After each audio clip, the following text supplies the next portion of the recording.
You smell that? It's the stench of new money. Get the fuck away from my table."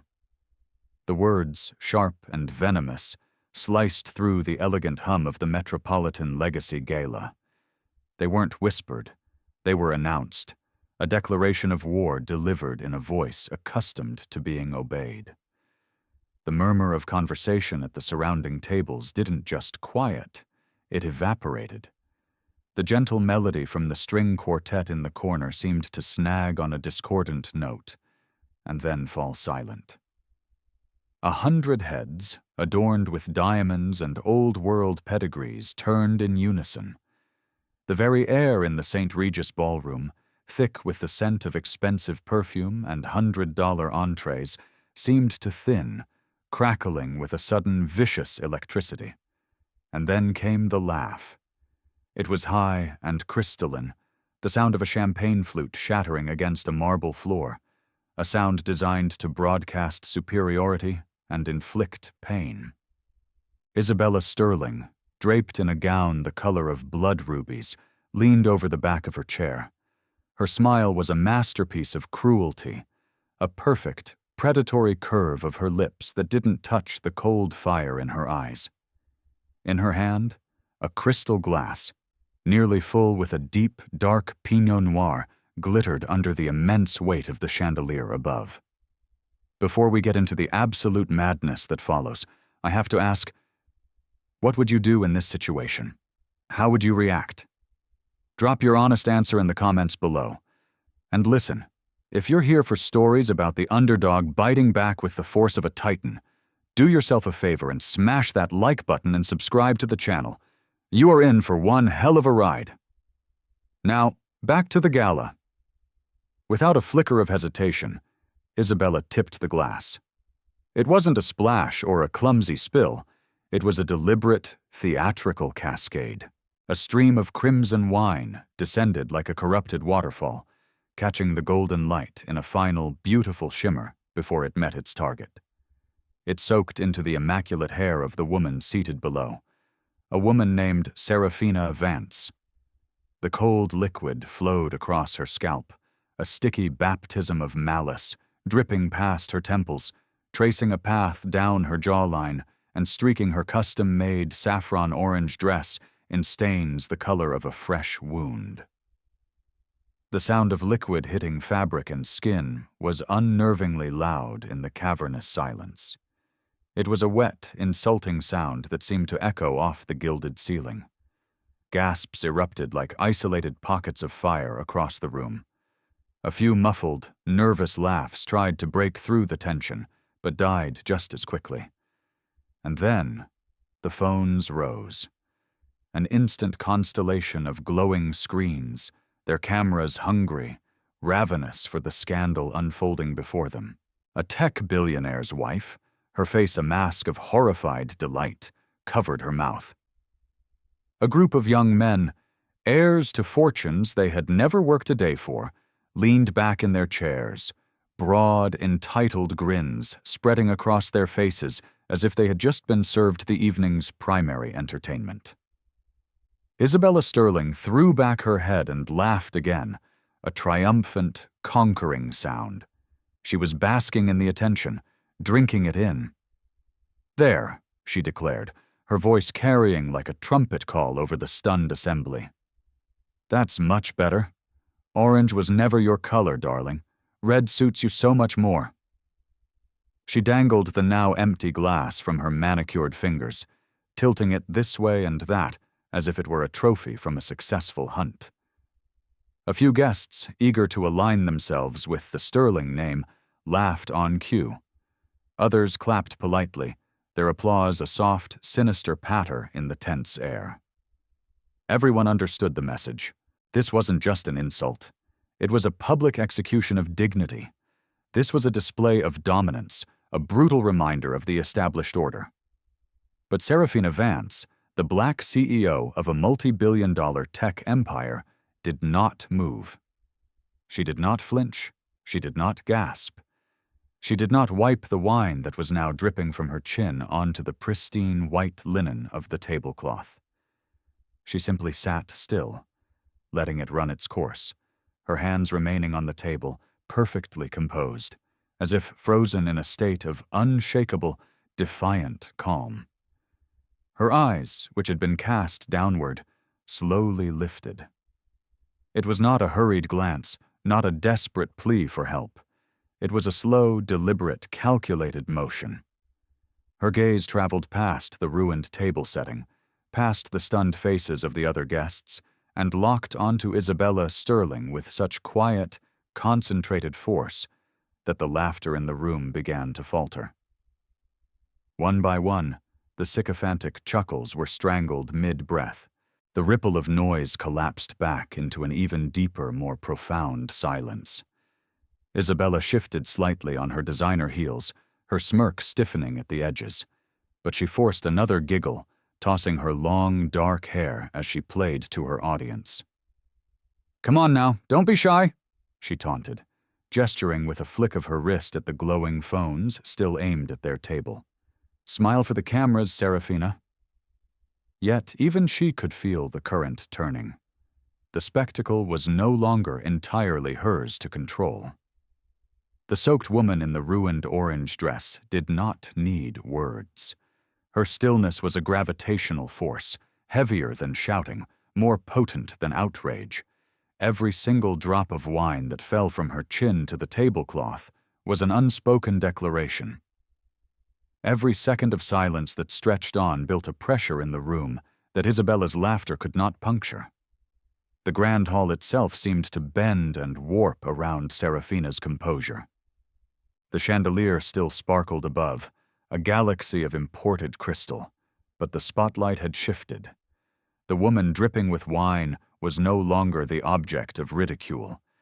She was becoming something else entirely, something unshakable. A center of gravity that every gaze in the room now circled, drawn in by a power they couldn't name, but could all feel. The hush didn't last, but the sound that replaced it was different. Whispers began to coil through the room like smoke, insidious and uncertain. One woman, her diamond necklace catching the light, leaned toward her husband. "My God, did you see that? She just sat there." Another man, a hedge fund manager with a cruel streak, chuckled low, shaking his head. "She won't last 5 minutes in this circle. Not like that. You have to fight back." But not all whispers carried scorn. From the far end of the table, a veteran investor frowned, his eyes narrowing not at Serafina, but at Isabella in her blood-red dress. A quiet murmur reached his neighbor. "Too far. That was too far." His words were barely audible above the almost silent click of a phone camera's shutter. The phones? Oh, they were everywhere. A dozen different angles captured the wine still dripping from the sleeve of Serafina's dress. Each frame, each short video clip, was already destined for social media feeds and gossip columns before the night was over. Some held their screens high and proud, their faces glowing with the vicarious thrill of someone else's humiliation. Others tried to record more discreetly, pretending to sip their champagne, while their lenses burned the image into digital memory. And then the laughter rolled back, scattered at first, then gaining momentum like a tide. The group of young heirs clapped one another on the shoulders. One of them, his eyes bright with a particular brand of inherited cruelty, leaned over to his friend. "She should be grateful. That Pinot costs more than her entire outfit, I'd bet." Their laughter was loud, harsh, and designed to fill the vacuum left by Serafina's refusal to scream, to cry, to react. A woman in pearls smirked as she adjusted her napkin in her lap. "Isabella is right. She doesn't belong here. Look at her. She can't even defend herself." Isabella, hearing these murmurs of support, lifted her empty glass once more, a conductor leading her orchestra of derision. She curtsied mockingly toward the still figure in orange, basking in the wave of validation from her chosen sycophants. "A toast," she announced, her voice ringing with performative glee. To the outsiders. More laughter, more scattered applause, more clinking of glasses. Yet beneath the noise, a different kind of tension stirred. Not everyone was laughing. A pair of senior partners from a rival firm whispered intensely behind their menus, concern etched on their faces. "That's Serafina Vance, isn't it? The Vance Innovations deal." The other nodded grimly, his eyes darting toward the woman drenched in wine. "The Sterling merger. The papers were signed this morning."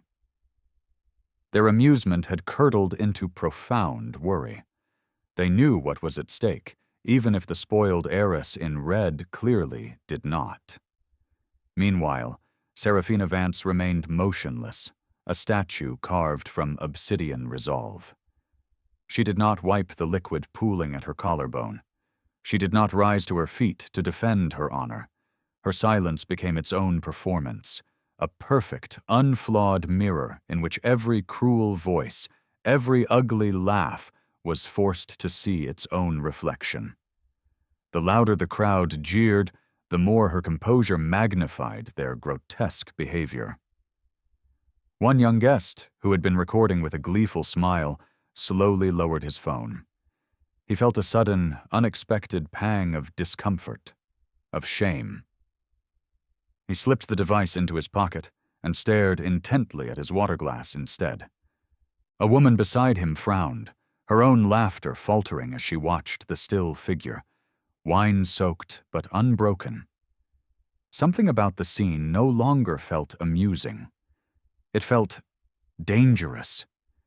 It felt as if the entire gilded room was holding its breath, waiting for an inevitable, cataclysmic turn. Isabella, blissfully oblivious, blew a kiss toward the audience of cameras.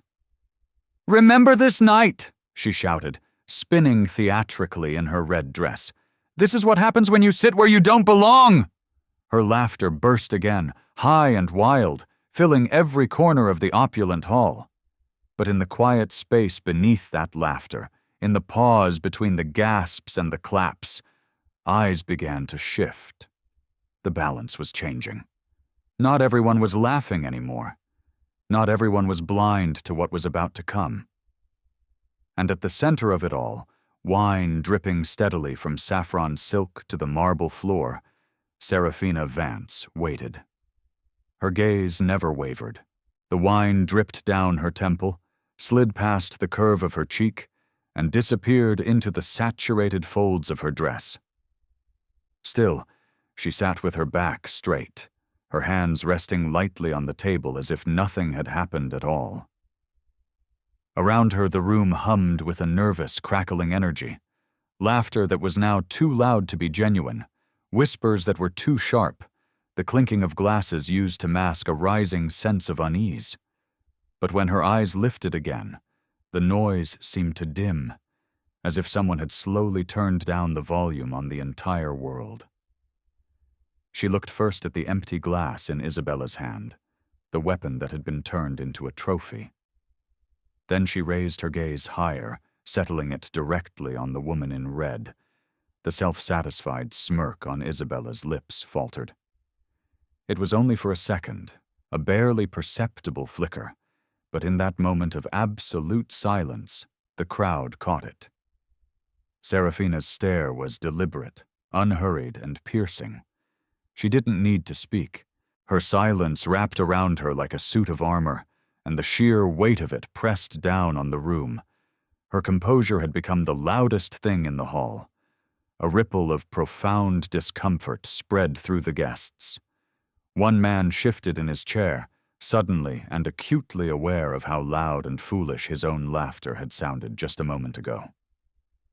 Another woman lowered her phone, a hot flush of shame rising in her cheeks at being caught recording such a nakedly cruel act. The cameras were still pointed in her direction, but their owners were no longer certain they wanted proof of what they were witnessing. Isabella tossed her hair, a nervous, reflexive gesture, and forced out a brittle laugh. "What? No comeback? Cat got your tongue?" She sneered, but her voice cracked, just slightly, at the edges.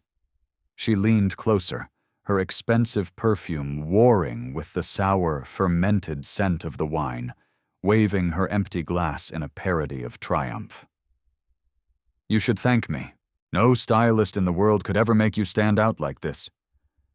Her cruelty met only a wall of impenetrable silence. And then, slowly, Serafina blinked.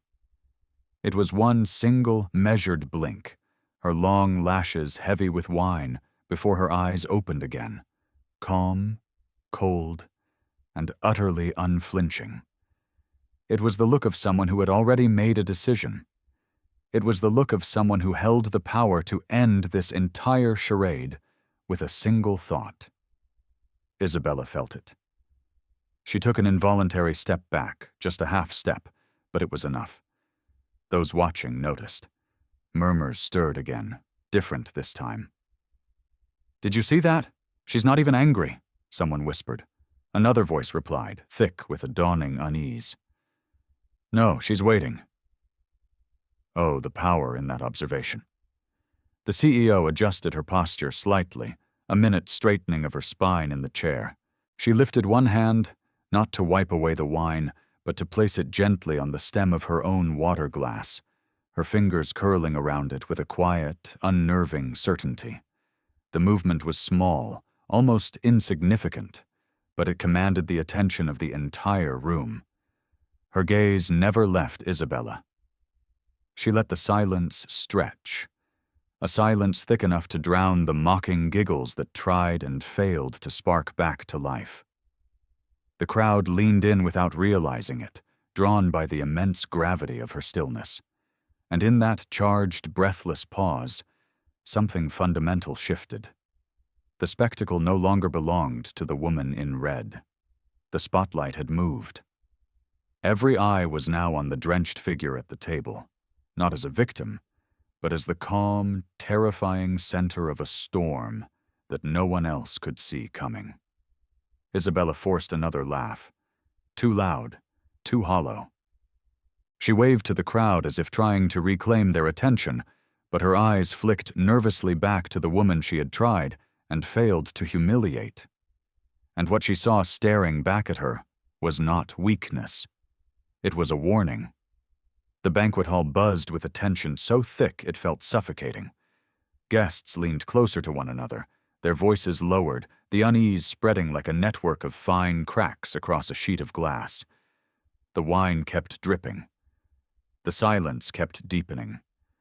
And at the center of it all, Serafina Vance's eyes told a story that no one else in that room dared to speak aloud. This isn't over. This is just the beginning. Isabella shifted her weight, the heels of her shoes clicking softly against the marble floor as she desperately tried to reclaim the rhythm of the room. Her smile widened, but it was brittle at the edges, the kind of aggressive grin that dared the crowd to laugh with her or risk standing against the formidable power of the sterling name. She twirled the empty wine glass in her fingers and let it dangle carelessly at her side. "Oops," she announced, her voice dripping with a mock innocence that fooled no one. "Guess I got a little carried away, but come on, everyone, look at her. She actually looks better this way, don't you think?"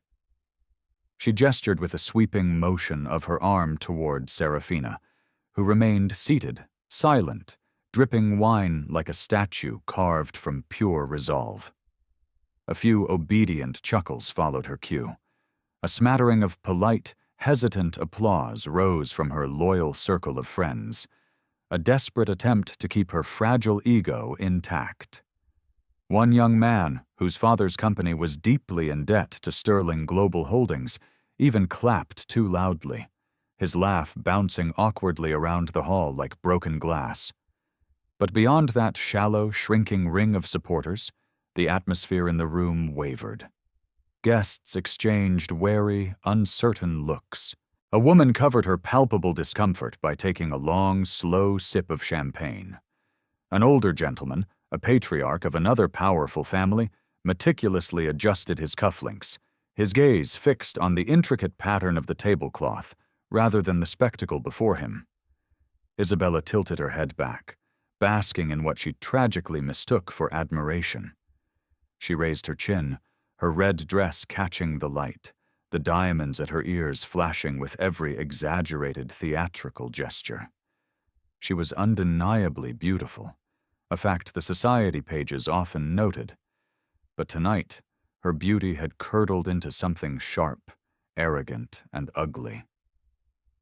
She strutted around Serafina's chair like a predator circling its prey, a performer on a stage of her own making, her heels tapping out a sharp, staccato rhythm of disdain.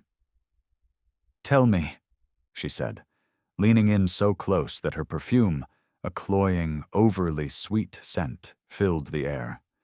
Her tone was a venomous whisper meant to carry. "How does it feel to sit among us, to wear your little bright orange dress and pretend you belong? Did you really think no one would notice you're an imposter?" The room held its breath. Every syllable was a deliberate strike.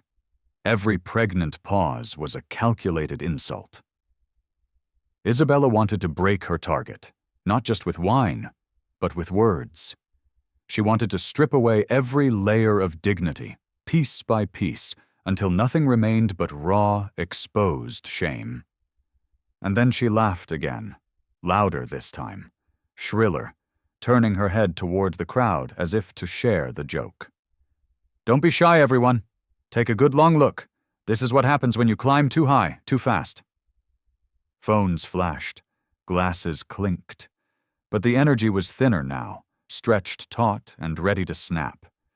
Even those who were still laughing could feel the profound unease churning beneath their own voices, the nagging, persistent thought that the joke, if it ever was one, had gone catastrophically too far. Serafina remained immovable.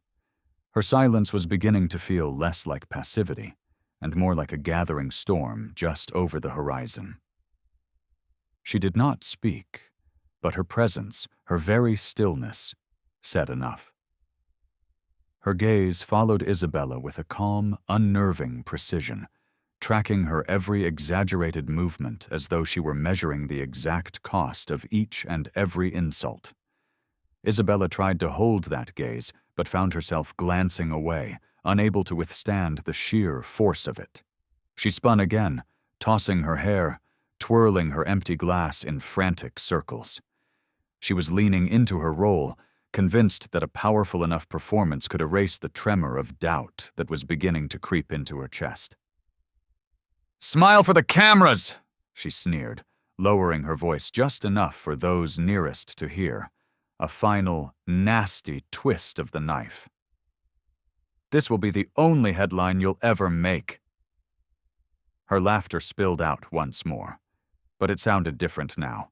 It was thinner, more desperate, fighting against the heavy, oppressive silence that was pressing back from the woman she had tried to destroy. And across the table, across the hall, people were beginning to see it. This cruel, pathetic show was no longer amusing. It was unraveling. Isabella Sterling didn't know it yet, but the moment she had decided to pour that glass of wine, she had lit a very long fuse. And the woman she had so gleefully mocked was the one holding the match. The laughter spread again, though thinner this time, as forced and unpleasant as champagne that had gone flat. A handful of guests, mostly the younger, more reckless ones, clapped their hands against the table, eager to keep the morbid mood alive, eager to stand on the side of what they perceived to be money and power. Their voices rose in a shallow chorus of agreement. "That's right." One young man with more hair gel than sense barked from the far end of the table, his diamond cufflinks catching the light as he raised his glass in a toast. Outsiders should learn their place. His words drew a ripple of uneasy chuckles. Another, emboldened by the first, leaned back in his chair with a theatrical creak and spoke louder than he should have. "If she wants to play with the giants, she better learn how to take a joke." His friends laughed too loudly, a desperate performance to prove they belonged to the same exclusive circle of cruelty. Isabella soaked it up like a dry sponge. She turned to them, grinning, her arms spread wide as if she were embracing the room itself. "See? They understand, she declared, her voice dripping with a satisfaction that was beginning to ring hollow. She basked in their fleeting attention, twirling her wine glass like a royal scepter. This is what happens when you forget where you came from. But cracks were forming in her fragile coalition of bullies. Not everyone was laughing. At the next table, a woman whispered sharply to her husband, her face tight with disgust. "This is ugly, Robert." He cleared his throat and glanced away, unwilling to meet her eyes, a coward in a $1,000 suit. At another corner of the room, the two investors exchanged another look, this one heavy with unspoken financial calculations. One murmured, so low only the other could hear, "She's their new lead partner on the global expansion, isn't she?" The other gave the faintest, almost imperceptible nod. Both fell silent, staring down at their plates, unwilling to join the farce. Yet, the cruel chorus kept going, a feedback loop of arrogance. Phones hovered higher, recording every humiliating second. One guest deliberately angled his camera to frame Serafina's drenched figure, zooming in on the dark streaks of wine running down her skin. He chuckled to himself, already imagining the witty, savage captions he would post later. "Smile!" someone shouted from across the hall, their voice slurring slightly with alcohol. "Give us a good shot for the gram!" A roar of laughter followed that comment, echoing off the marble columns, bouncing under the glittering, indifferent chandelier. Isabella twirled one last time, her red dress swirling dramatically around her legs. She blew a kiss to the crowd, delighting in their mock applause. "Don't forget this night," she cried, raising her empty glass high. "It's the night an imposter finally got exposed." She bowed with theatrical exaggeration, reveling in her performance. The loyal ring of guests clapped harder, their laughter rising again, a desperate attempt to feed her ravenous ego. But the energy was hollow, sustained only by habit and fear, not genuine joy. And in the center of it all, Serafina Vance still sat in silence. Her stillness only magnified the cruelty around her, reflecting every laugh and every jeer back onto those who had given it a voice. One guest noticed. He lowered his phone slowly, the sick feeling in his stomach finally overpowering his thirst for gossip. He slipped it into his pocket, his eyes flicking guiltily toward the floor. A woman near him stopped laughing mid-breath, covering her mouth as if suddenly ashamed of the sound she had just made. The balance was shifting, subtle but undeniable. Isabella, too intoxicated by her own bravado, didn't see it. She bowed again, her dark hair cascading over her shoulders, her laughter high and shrill. "This is who she is," she shouted, pointing a dramatic finger at the soaked woman at the table. "And this is all she'll ever be." The applause answered her, but it was softer this time, scattered, uncertain. The spell was breaking. Yet Isabella only smiled wider, blind to the silence that was growing in the spaces between the laughs. She believed with every fiber of her being that she was winning. She had no idea that the floor beneath her feet was already beginning to crack. The wine dripped slower now, the dark stains spreading across the vibrant orange fabric like an invasive bloom. But Serafina Vance did not move. She sat anchored, as though the chair itself were a throne, and the entire grand hall had, against its will, become her court. Her silence was not surrender, it was calculation. In her mind, insulated from the chaos around her, the scene replayed on a different screen. The signatures, crisp and black, scrolled across the thick parchment of the contracts signed that very morning. The press release, meticulously drafted but not yet published, announcing the landmark merger. The numbers, cold, hard, beautiful numbers that stretched into the billions. $5.8 billion, a partnership celebrated by the financial press as unshakable. And now, within the span of a single hour, her so-called partner's younger sister had turned that historic alliance into a cheap, public spectacle of humiliation. Isabella laughed again, a desperate, brittle sound, tossing her hair as she clung to the fading echo of her own arrogance. "What's wrong?" she mocked, leaning in so close that her perfume clashed with the sour, acidic tang of the wine. "Cat got your tongue? I thought you powerful businesswomen always had something to say." Serafina's eyes didn't flicker. She studied her tormentor with an unnerving, almost scientific calm, her gaze slow and deliberate. She wasn't looking at the wine-soaked dress. She wasn't looking at the gawking crowd. She was looking at the arrogance itself, measuring it, weighing it, and deciding its precise cost. "You think this is power?" The thought whispered through the silence of her mind. A glass of wine, a hollow laugh, a crowd of sycophants eager to clap for cruelty. That's not power. That's a tantrum. Real power doesn't need an audience. Real power changes the numbers that built this very room. Real power can erase the ink on the contracts your family so desperately clings to. The din of voices around her blurred into a dull, meaningless hum. Every insult, every laugh, every whispered comment merged into a single, static background noise. All she could hear clearly was the echo of her own formidable resolve. She placed one hand flat on the table, the gesture steady, firm. It was a small movement, but it commanded attention. A few nearby guests glanced down, sensing a shift in the energy but unable to name it. Her other hand moved with equal care, lifting the folded linen napkin from her lap. She dabbed gently at her jawline, removing a single errant line of wine without hurry, without distress. It was not a gesture of weakness or a concession to the mess. It was a gesture of absolute control. Isabella smirked, seizing on the movement. "Finally! Cleaning yourself up, are we? It's about time." Her words were loud, meant to be heard across the room, but they stumbled in the air, brittle and weak against the profound silence that followed Serafina's calm, measured movements. Inside, the decision crystallized, every insult, every laugh, every single drop of wine sliding down her skin was tallied, converted into a cold, hard calculation, and the sum was clear. $5.8 billion, erased with a single word.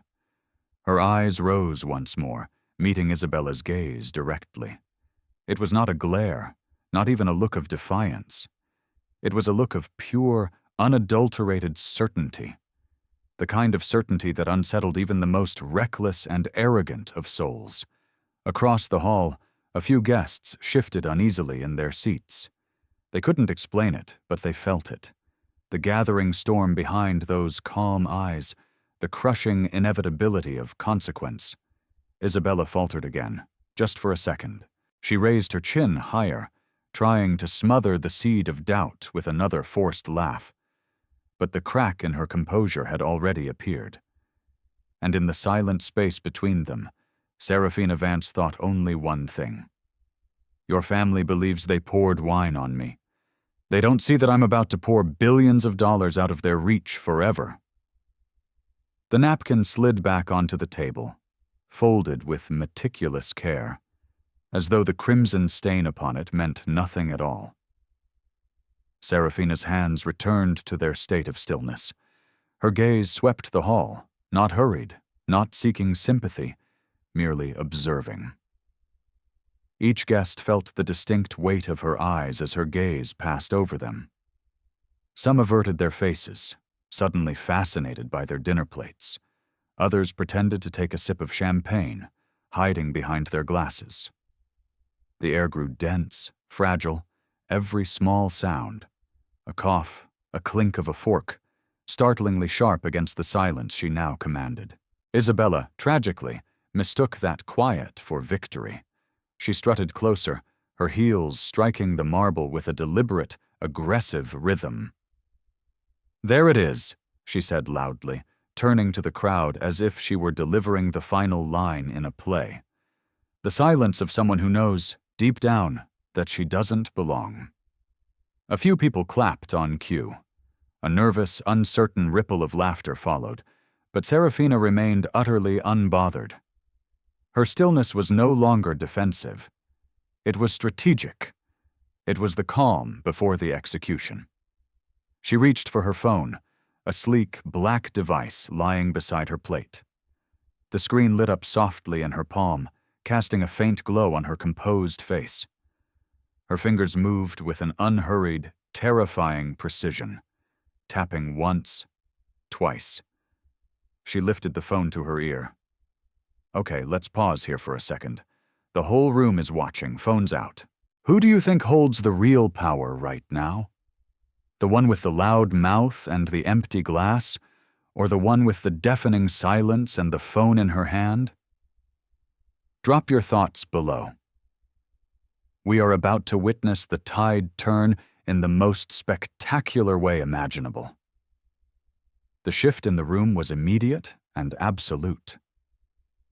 The crowd leaned in, a collective body moved by a single thread of intense curiosity. Isabella tilted her head, her smirk returning. "Oh, is she calling for help? Maybe her driver can bring her a towel," she quipped. Her words were sharp, but her voice was a little too quick, a little too eager to fill the space that no longer belonged to her. Serafina's tone, when it finally came, was nothing like Isabella's desperate theatrics.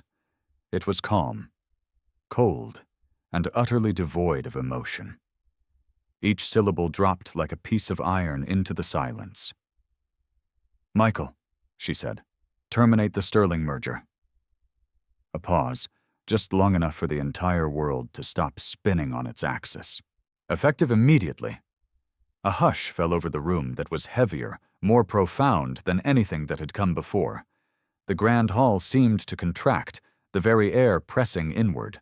Even the string quartet in the corner, who had been nervously waiting for a cue to resume playing, stumbled in their silent waiting, their bows faltering in their hands. Conversations froze mid-whisper. Eyes widened. Glances darted from person to person. She ended the call without any flourish, setting the phone back down beside her plate as though it were a mere afterthought. Then she folded her hands once more, her posture steady, her eyes fixed forward. Isabella blinked. Her laugh caught somewhere in her throat. "What did she say?"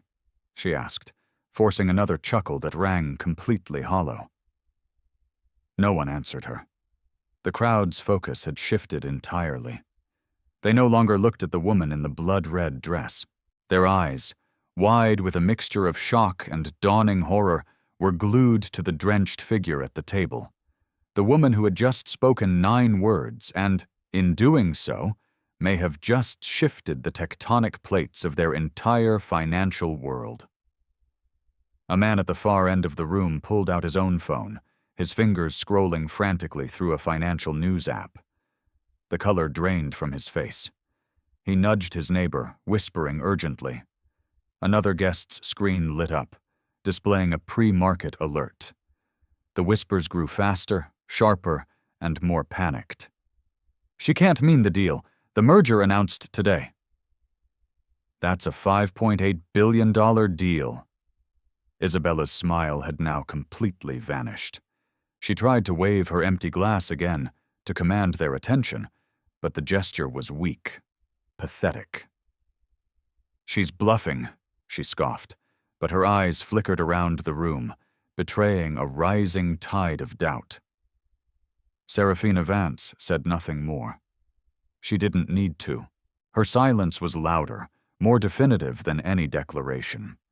The sheer, crushing weight of what she had just done began to settle across the hall, like volcanic ash after a catastrophic eruption. Isabella laughed one more time, a sound that was too loud, too strained, too desperate. But fewer people joined in this time. The performance was unraveling, And she was the only one who didn't realize how completely and irrevocably she had lost control. At the center of it all, soaked in wine yet utterly untouchable, Serafina Vance sat in perfect, terrifying composure. Her silence was no longer just a shield. It was now a verdict. The seconds stretched on, long and agonizing, every eye in the room darting between the immovable woman in orange and the unraveling woman in red. The low buzz of whispers grew into a frantic rumble as words collided, scattered, and rose again in a wave of panic. Somewhere near the back of the room, a phone chimed with a breaking news alert. Another followed. Then another. A cascade of digital alarms signaling a financial catastrophe in real time. The first man to glance at his screen went completely pale. "Oh my God," he muttered, his fingers trembling as he scrolled through the text. "It's real. Vance Innovations just issued a formal withdrawal from the merger agreement." His neighbor leaned over, his own eyes widening in disbelief at the numbers and legal jargon flashing across the small display. Soon, screens lit up all around the room like fireflies in a dying dusk. Notifications spread like a virus. The contract, the investment, the $5.8 billion, suddenly, irrevocably gone. The headlines weren't even written yet, but the financial tremors were already shaking the foundations of the grand ballroom. A woman in a glittering emerald gown clutched her husband's arm, her knuckles white. She couldn't have. The words trailed off into disbelief. "She did," he whispered back, his own voice raw with shock.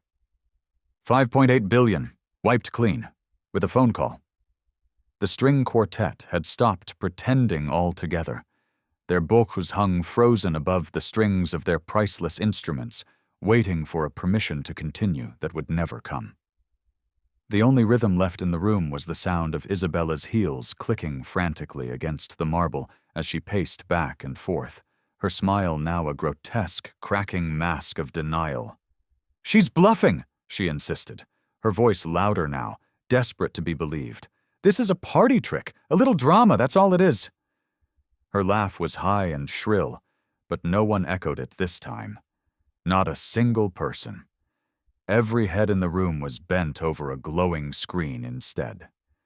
Conversations snapped like live wires. "It's gone. Check the pre-market futures. I just got the same alert from my broker." "Do you understand what this means for Sterling Global on Monday morning?" Isabella spun toward the crowd, her arms outstretched in a pleading gesture. "Why are you all staring at your phones? She can't do this. My brother, our family, we control this city." But her voice no longer filled the room. It was swallowed by the undeniable truth scrolling across every device, by the colossal weight of the silence that was building around the soaked figure who had uttered 9 simple words and undone an empire's worth of arrogance. Serafina Vance reached for her water glass, not the empty one that had been wielded like a weapon, but her own, still half full.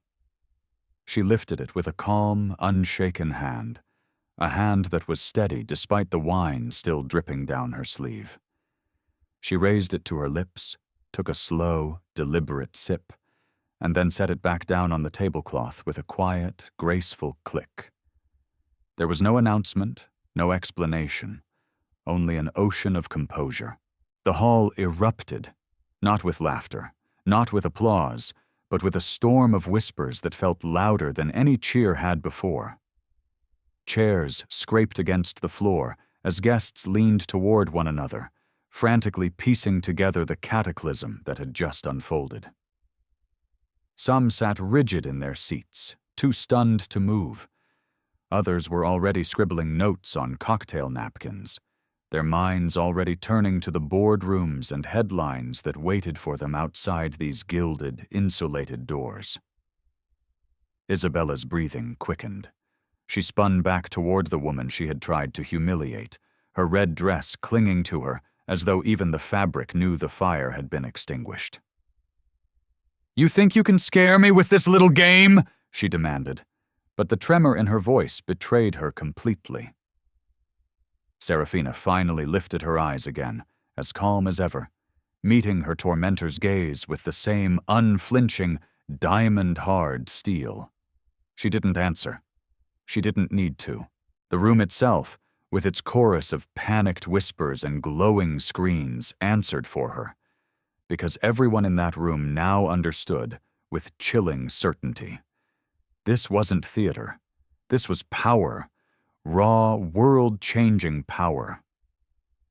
Isabella's laughter tried to rise one last time, a brittle, forced sound, but it broke before it could fill the room. The audience no longer belonged to her. The guests had shifted their allegiance.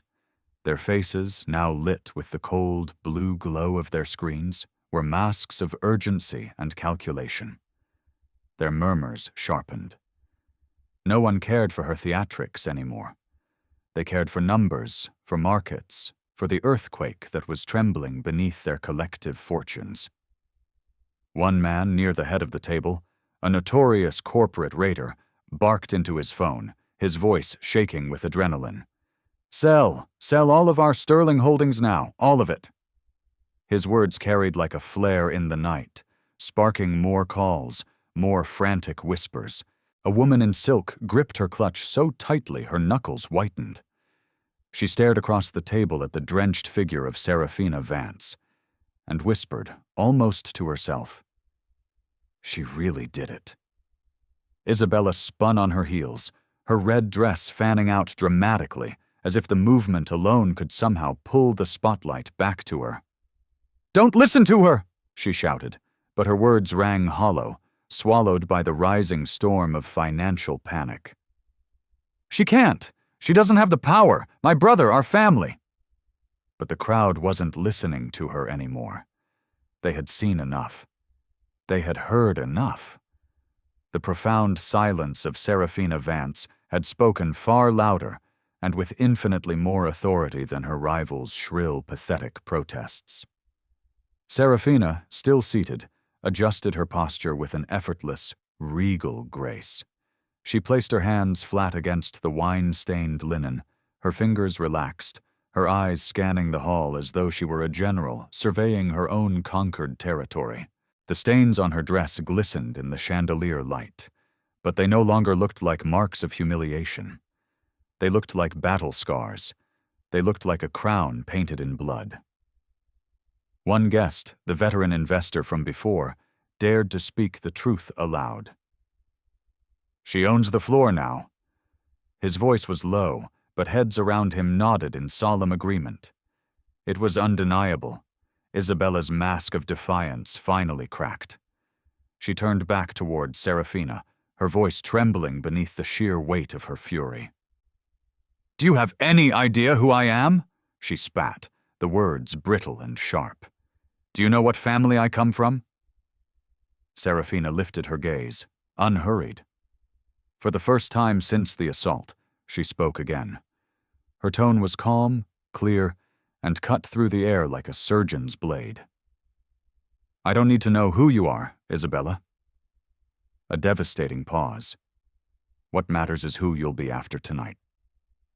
The line fell with the force of a guillotine across the banquet hall. Guests exhaled sharply, some gasping, others nodding as though they had been waiting for her to speak these exact words. The sentence was measured, not loud, yet it echoed with more power than all of Isabella's screams combined. Isabella Sterling staggered a step back, clutching her empty glass so tightly it was a wonder it didn't shatter in her hand. Her eyes, wide with a fear she could no longer hide, betrayed her. She tried to laugh it off, to twirl again, to do anything to reclaim a shred of her lost power, but her movements lacked the arrogant confidence of before. The performance was over, and she knew it. Meanwhile, Serafina Vance's silence returned, heavier and more conclusive than before. She had given them only one sentence, yet it was enough to fracture the entire night into a clear before and after. Around the room, guests whispered furiously, their voices weaving a brand new narrative, not of a socialite's cruel prank, but of a titan's reckoning. The wine on her skin glistened like firelight. The entire room, full of the most powerful people in the city, unconsciously bowed to her presence. And as she sat there, still as stone, Isabella finally realized something she had never believed possible. Her laughter, her name, her money, all of it had lost its power. Isabella Sterling stood frozen, her chest rising and falling too fast, her smirk stretched thin and grotesque across trembling lips. Around her, the grand banquet no longer resembled a celebration. It felt like a tribunal, and every single eye had turned not toward her, the accuser, but toward the woman she had tried to drown in wine. Serafina Vance leaned back slightly in her chair. It was not the slouch of a weary person, but the recline of a queen who is perfectly comfortable on her throne. The wine stains, once intended as symbols of ridicule, clung to her orange dress like medals of defiance. Each drip that still fell, touching the marble floor below, echoed louder than the forced, ugly laughter of just minutes ago. The phones were still raised, but their purpose had changed. No longer were they instruments of mockery. The guests were now recording history, their lenses framing Serafina not as a victim, but as a force of nature, immortalizing the exact moment the balance of power in their world had irrevocably shifted. One man whispered to his wife, his voice filled with awe. "We're watching history being made." She nodded slowly, her eyes never leaving the drenched, magnificent woman in orange. Isabella tried one last, desperate appeal. "You all know my family. You all know my brother. We built this city." Her voice cracked, too shrill, too frantic. "She can't just erase us." But the room, and the world it represented, had already moved on. A cluster of investors were now huddled together, their hushed tones carrying across the silence. 5.8 billion gone with a single call. Another shook his head, pure awe etched into his features. She didn't even raise her voice. The weight of those words settled heavily over the assembly. Some guests now looked at Isabella with a sort of detached pity, others with open contempt, but none of them looked at her with the reverence she so desperately craved. The power of the Sterling name had evaporated before their very eyes. Serafina lifted her water glass again. Slowly, deliberately, she took another sip. The motion was unhurried, a quiet act of defiance that declared she owned not just her own dignity, but the entire room and everyone in it. The simple act was more powerful than any protest, more final than any verdict, and then she set the glass down with a soft, definitive click against the table. That sound carried more authority than all of Isabella's shouting combined. Finally, Serafina spoke again, her voice calm, steady, the kind of tone that carried further than any scream. "This room," she began, "celebrates wealth, power, and legacy, but you are all mistaken about what those things are." Her words slid through the crowd like electricity. Heads tilted forward, listening, absorbing. Phones recorded with renewed urgency. Isabella stiffened, her face flushing a deep, mottled red against the brilliant glow of the chandeliers. Serafina continued, never raising her volume, yet each word struck harder than the last. "You think these things are inherited in a glass of wine, in a family name. They're not. They are built. They are earned. And they are protected." She paused, letting the words sink in. "Tonight, you tried to humiliate me. You tried to remind me that I don't belong. But what you've actually done is remind everyone here that true power is not about spectacle. It's about consequence." A silence heavier than marble settled over the room. The guests sat motionless, waiting, watching, unwilling to miss a single breath of what might come next. Isabella Sterling clutched her empty glass like a shield, her knuckles white, her eyes darting wildly around the room, searching for someone, anyone, to rescue her from the silence that had turned so violently against her. But no one moved. All they saw now was the woman seated in orange, drenched but unshaken, whose calm presence made the grand hall itself feel like it had bent to her will. And in that silence, it became horrifyingly clear to everyone. Isabella wasn't in control anymore. She was simply standing in the ruins of her own arrogance, while Serafina Vance sat in the unshakable, immovable center of power. The air in the banquet hall was charged, as if lightning had struck but the thunder had not yet rolled.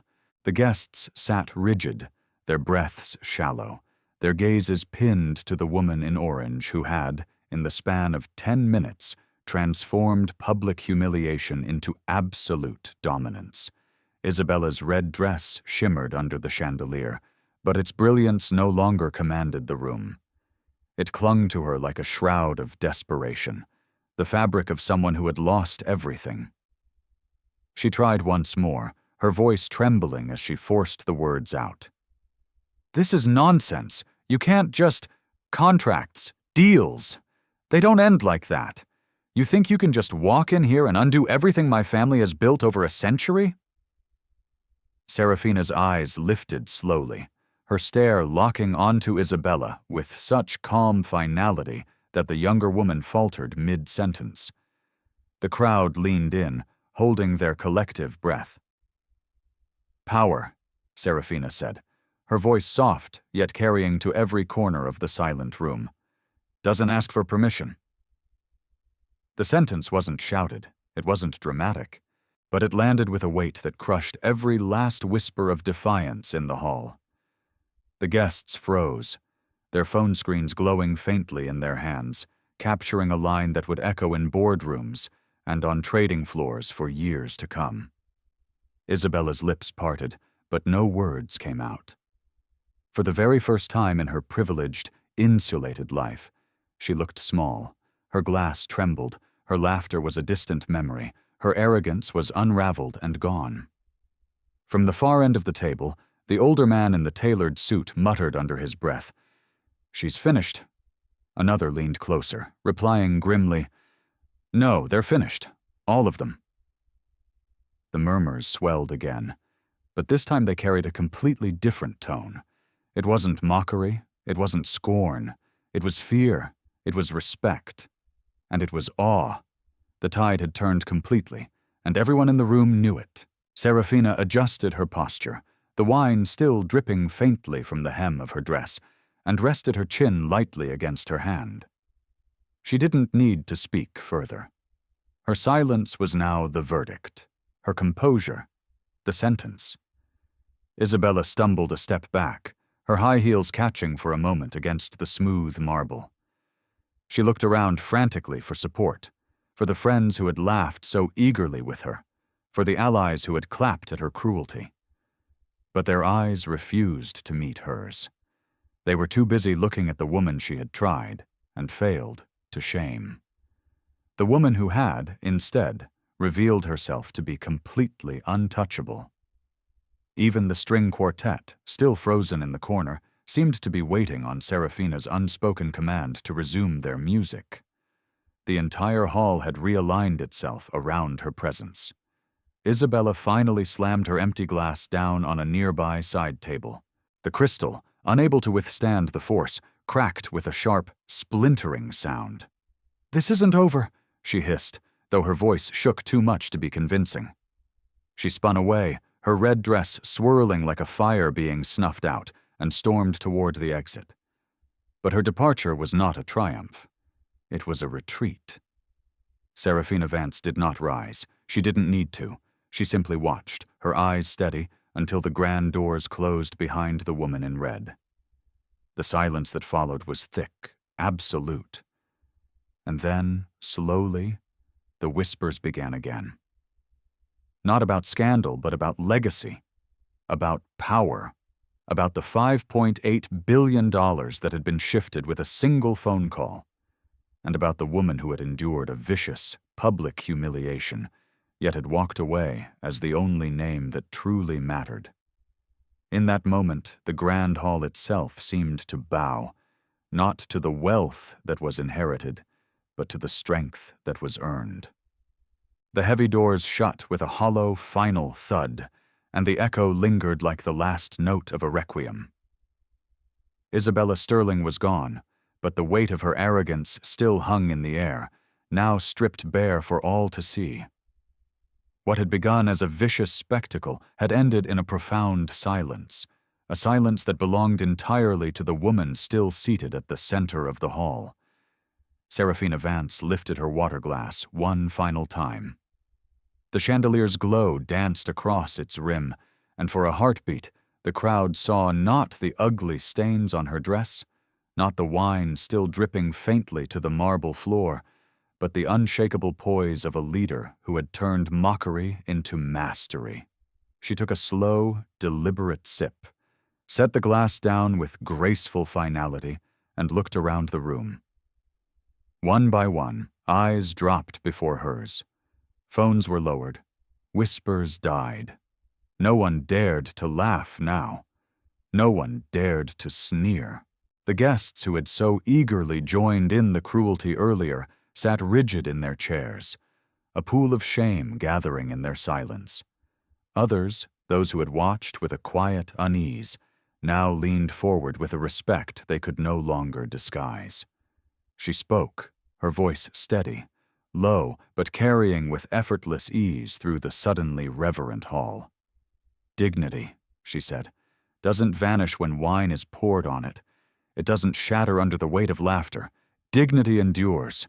And tonight, every single person in this room learned who truly holds it." The words settled like stone, immovable, undeniable. A murmur spread, but this time it wasn't one of mockery or panic. It was one of acknowledgement. Investors exchanged glances heavy with new calculations. A woman at the far end whispered to her companion, "She owns this room. She owns the future." The reply came as a grim, certain nod. "And she owns the deal that is now gone forever." At last, Serafina rose to her feet. The movement was slow, unhurried, yet it rippled through the hall like a clap of thunder. The stains on her saffron dress glistened under the light, but they no longer looked like shame. They looked like proof. Proof that even when drenched in cruelty, she stood untouchable. Chairs scraped as some guests instinctively rose with her, unsure whether it was respect or fear that moved them. The string quartet, still silent, lowered their bows altogether, sensing the night had passed far beyond the realm of music. She turned toward the exit. Her steps were measured, each one echoing in the vast silence. No one blocked her way. No one dared. As she passed, the sea of powerful guests shifted, parting like subjects before their sovereign. Just before she reached the door, she paused. She looked back once, not at the empty space where Isabella had stood, not at the shattered glass left behind, but at the crowd itself. Her gaze swept over them, calm and resolute. "Power doesn't come from spectacle," she said, her final words a lesson they would never forget. "It comes from what you do after the spectacle is over." And with that, she stepped through the doors, leaving behind a hall drenched not in laughter, but in awe. The guests sat frozen in her wake. The whispers, the headlines, the market crash, all of it would come later. But for now, the silence said it all. She had entered the evening as a guest they thought an outsider. She left it as the only name that mattered. And that's how you turn a public shaming into a masterclass in power. What a story. What did you take away from this incredible display of strength and strategy? Let's discuss it in the comments below. And if you found this story as powerful as I did, make sure to subscribe and hit that notification bell, because we have so many more incredible stories of justice and empowerment to share. Thanks for watching.